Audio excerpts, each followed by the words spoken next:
going to name her son, God is with us, right? That's going to give people hope, a sign that God is with them in this siege, and that by the time this boy is old enough to know the difference between good and evil, the siege will have been lifted. Right. Right? Yeah, that's what happened. Okay. Right? Matthew is saying, oh, this woman, many years later, is going to become pregnant. Right? No, it's pregnant now, and it's going to give birth to a son. Name him Jesus, not Emmanuel. Yeah. And this is supposedly a fulfillment of something that had nothing to do with this? Not a problem. I can agree with you. The issue is not that. The issue, Josh, is if, for example, Isaiah is talking about a siege. Which siege is he talking about? There's a siege when Rezin, the king of Aram, and Pekah, the king of the northern kingdom of Israel, were besieging Jerusalem. Okay. So in that context, are you saying that the verse was, when it used the appellation young woman, was talking about not a woman? It was talking about a specific young woman during the time of the siege. Which one? Ahaz's wife. Although we only know that from tradition. The verse itself doesn't tell us which woman it is. There you are. You see, the issue is not that. If the verse says that, tradition may point to that. But it's not definitive, is it? It's not definitive according to the written text. However, the fact is that this verse is talking about a woman during the time of the siege. That's fine. I have not a problem with that. But the issue I'm raising here is, you see, the fact that a tradition is supporting what you are saying and not the text itself is probably suggesting to you and me that if it is not done carefully, it can be mistranslated and it can be misapplied. Right. Correct? Yes. Okay. Now, if we were to go to the New Testament and we have established that, well, Christ has not claimed any kind of divinity, yeah? Then everything else now is going to have to be contextualized, yeah? And the appropriate rendering of the translation should be applied to that. Do we agree with that? Sure. It is. Now, if we are to do that, we will find that there is nothing that can be disagreed with, because whatever you say about the New Testament can equally apply to the Torah. It can, but in this case it does not. I'm talking about not only one case, like I said, if we look at it all. All fulfillment prophecies. But if that is the case, you now have to tell me on what basis you made the initial statement that Christianity is false. So now I'm saying Christianity is false because in various places in the New Testament there are contradictions against the Torah, and like what? So, for example, when it says that there were 75 souls that went down to Egypt, and there were clearly 70, or when it believes that that Abraham's father died before Abraham had left his father, that's not true. Okay, how do we know that? You know that we can calculate the numbers in Genesis chapter 11. Okay, right? So it's not specific in the Torah. Well, it's numbers. You just calculate, up, right? Okay. Or another example, when it. Now, when just hold those numbers. David's city was Bethlehem, even though that was just where he was born. The city of David was Jerusalem. Right. Okay. Let's just sit with those two examples. Are you familiar with the book of Nehemiah? Yes. What about Ezra? Yes. Are you familiar with them? Semi-familiar. Semi-familiar. There is a particular statement, yeah, where the very same incident is mentioned. Exact ditto. Except the numbers are different. Oh, you're talking about the difference in the numbers in Ezra and the difference. There's an explanation for that. There's a reason. Do we agree that they are different numbers? They're different numbers, but different events. That's fine. The issue is this. If you are suggesting that events are different and everything in the script is the same, okay, your interpretation is stretching it. Not necessarily. Tell me why. Because from the context, it certainly seems that in Ezra, it's talking about the first time people were coming, and in Nehemiah, it's talking about the second time they were coming. That's what it seems from the context. Seems to.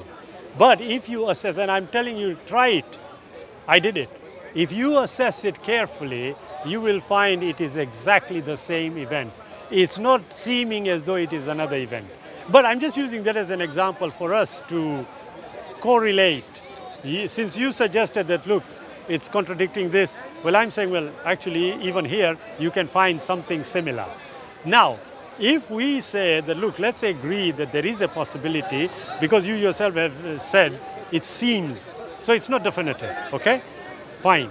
So the question then therefore arises again, what is false about Christianity? Well, the reasons I just outlined. I've just told you that they can equally apply to the Torah. But I'm saying that in the Torah there's actual reasons that can explain it. Excellent. But that is from your perspective of you believing in it, that's why. Don't you agree with that? Because the Christian can say the same thing. He said, listen, this is what I found. Wouldn't want to say Yeah, that, well, whether he does or not, but the principle is there. Now, the issue is this. Divinity-wise, we can say they aren't. Yeah? Understanding-wise, we can say it can be rearranged, for want of a better word. Okay? But all that is what I would suggest are technical elements. In terms of what we are trying to establish, the falsehood of Christianity. So I'll continue. Another example. Sure. Right. So you've addressed one of the fulfillment prophecies, although not in my view satisfactorily. The fact is that whenever, especially in the book of Matthew, it uses a fulfillment prophecy, it strips it entirely of its context, and it's very clearly not a fulfillment of any prophecy. But that is based on what we just agreed on, potentially misunderstanding. Yeah, but that's not misunderstanding, that's deliberately taking things completely out of the text. Is it deliberately taking it out? Yes, because the book of Matthew Yeah. is, rightly or wrongly, a propaganda piece. Okay. Trying to convince you that Jesus is the Messiah. That's the whole point of the book of Matthew. I think everyone agrees that. Well, right? I would not agree with you. Let me ask you this. You think that the book of Matthew has gone out of its way to establish that Jesus is the Messiah? Yes. Why? Because when you read through it, that's... No, but why would they want to establish that? Because they believe it's true. Okay, if it is true, yes, it's not conferring any divinity on him. Sure. So why would they do that? Why would they do that? Because they believe it. No, that came after. But why would they do it? Why would they do it? If there was no argument with the Jews, and there wasn't, why would they want to do something like that? Why would they want to start a new false religion? No, that's your claim. Why would they want to go out of their way to make Jesus the Messiah? Because they believe it's true. Listen to yourself, Josh. I'm asking you, why would they go out of it? Because you said it's patently obvious they are, the whole book of Matthew, everybody knows it was only to make Jesus the Messiah. I am saying, If you look at the book itself, okay, the issue is this. If they did make him into the Messiah, to what end? They must have had vested interests. To what end? Because, are you following? Motivation when you start to Yeah. Is that what you think it is? I think that's what you're asking. To Question what- of motivation is a question what we can end? ask on- We can ask on Sikhism, we can ask on Buddhism, Exactly. we can ask on everyone. Hey, on anyone. Right? On Nanak we can ask what was his motivation. On Gautama we can ask what was his motivation.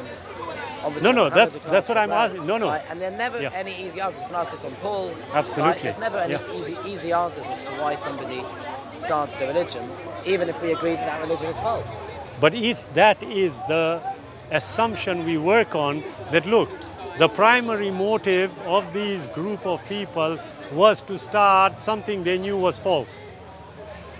So I'm not sure if that. So it depends whether or not they knew it was false. That's exactly the question we are asking. You made the claim that they knew it was false. I'm saying no, that's They not the didn't realize case. they were deluded. They might have been, but they might also have been true, We can see. which you have not considered. Oh, that it was true. Yes, you have not considered it, have If you? it was true, there would be a good. No, argument in Josh. favour. Like in a court of law, I've just asked you a Yes. question. Have you ever genuinely considered it? No, you haven't. Now there you are. So what I would suggest we do, Josh, we need to travel 200 odd miles, so I'm going to have to take leave. But what we do, I'm going to leave you with one thing. I want you to check Matthew out, and when I come I back, have read through Matthew. excellent. I want you to go revisit it. When I come back again, God willing, definitely in about 4 weeks or even maybe less. Are you here regular? Yes. Oh, I'm not excellent. Here next week. 'Cause No, it's no, a I'm fast not day. here next week. Actually, no, The week in 2 weeks I'm not going to be here. Right. I'm here next week. I'm not here the following week. It's a fast day. The third Sunday. Yeah. I'll Yeah. be there the following Well, Sunday. we will make sure, God willing, I will come the third Sunday, and we will continue from here, and then we'll move on to Islam also, All right. and come to a common understanding. We can agree to disagree. Yes. A pleasure, Josh. Anything untoward, please do forgive me. That was not the very good. intention. You look after yourself You too. and get revise Matthew. When I come, I will quiz you on it. Okay. God bless. Look after yourself, Josh. Okay. Take your bag. Oh, sorry. Are you okay there? Oh, okay. I just need to meet Mansoor and Hashim. They came to see me, but I was busy. Are you okay? Just 1 minute. Yeah? You'll have to find them. I will very quickly, and I'll come back. Tell you what, Whose are these? can you remember? This one is ours. Can you remember where we are? Who is this? Where's the brother? Give it to. Sam. Okay, let me. 2 minutes. Sorry? Yeah, where's the brother?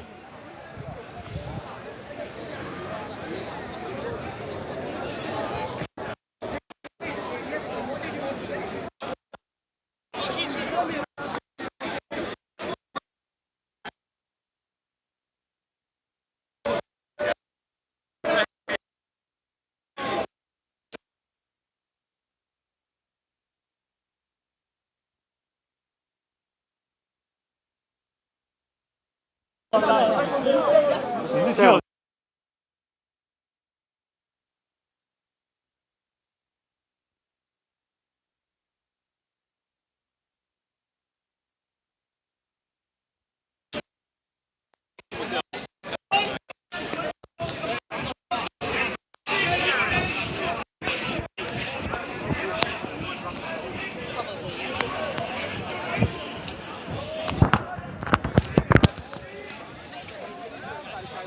Yeah, I got it.